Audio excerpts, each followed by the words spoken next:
ඔයාලා ඉගෙන ගන්න වෙලාවට දෙනවා ඔයාලා.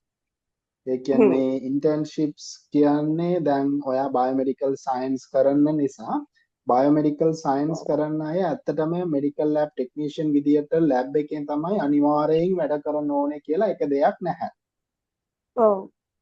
right? ඔයාලාට මේ සයින්ටිස්ට් විදියටත් R&D පැත්තට වැඩ කරන්න පුළුවන්, කොස්මෙටික් පැත්තට යන්න පුළුවන්, වෙන වෙන මේ බයෝමෙඩිකල් මෙඩිකල් කෝඩින් medical transcriptions ඒ වගේ IoT පැත්තට IoT කියන්නේ IT සහ healthcare මේ දෙකම එකට වෙලා තියෙන මේ අලුත් ඉන්ඩස්ට්‍රි එකක්.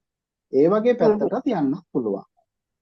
හරි මේ වගේ දේවල් තමයි අපි කන්සල්ටේෂන්ස් විදියට ස්ටුඩන්ට්ස් ලාට අර eye opening විදියට මෙන්න මෙහෙම තියෙනවා ඔයාලට මේ විදියට ගියොත් මේ වගේ එකක් හම්බ වෙනවා කියලා ඔයාලට